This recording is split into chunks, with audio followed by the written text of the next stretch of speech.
वैद्यकीय संशोधन भाग 26 वैद्य दिलीप गाडगील पुणे हिंदी प्राणायाम। आज विजयादशमी के त्यौहार पर सभी को शुभकामनाएं। तो मैं बात कर रहा था प्राणायाम की, और वास्तव में हवा जो भी ली जाती है वो फेफड़ों में ली जाती है और वहीं से बाहर निकाली जाती है। ये हमारा सीना या छाती और उदर पेट जो है उसमें एक पर्दा जिस प्रकार का है, जिसको डायफ्राम इस प्रकार से कहते हैं। जब पूर्ण क्षमता से हवा ली जाती है तो ये डायफ्राम नीचे आ जाता है, और जब पूरी हवा बाहर निकाली जाती है तो डायफ्राम फिर से ऊपर आ जाता है। और ये बात खास करके बच्चों में अच्छी तरीके से देखी जाती है।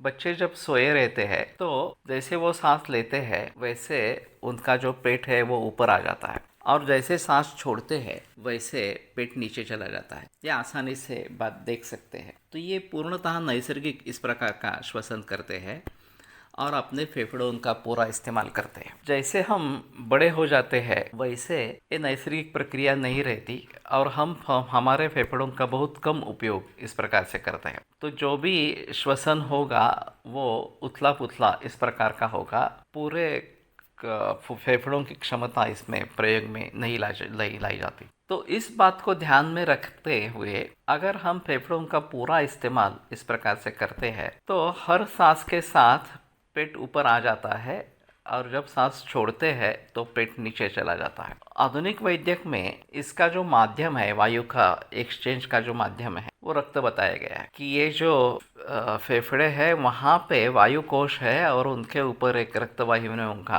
आवरण इस प्रकार का है, और जो हवा में जो ऑक्सीजन है वो हीमोग्लोबिन से संयुक्त हो जाता है और फिर रक्त शुद्ध हो जाता है, और वो शुद्ध रक्त हृदय के तरफ जाता है। हृदय से वो पूरे शरीर में फैलता है।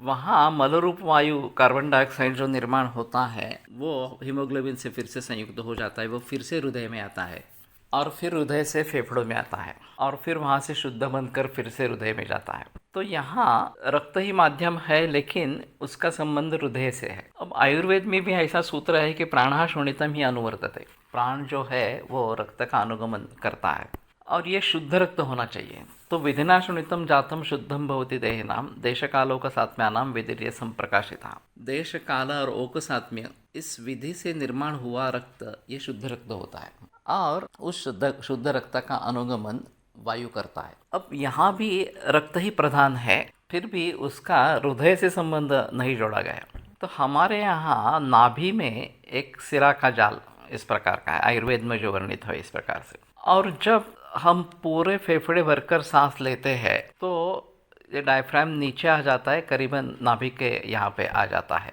और वहाँ शायद अगर शुद्ध रक्त है तो वायु उस शुद्ध रक्त का अनुगमन करते हुए पूरे शरीर में जा सकता है, और फिर जो मलरूप वायु निर्माण होगा वो भी उसी तरीके से वापस नाभि के यहाँ आ जाएगा, शिराजाल में आ जाएगा, और फिर वो बहिकुंभक अवस्था में बाहर निकाला जाएगा। तो ये अलग ही तरीका इस प्रकार का वर्णन है जो योग और आयुर्वेद दोनों को हम समझने की कोशिश करेंगे तो ध्यान में आएगा। इसके बारे में आगे जिक्र होती रहेगी।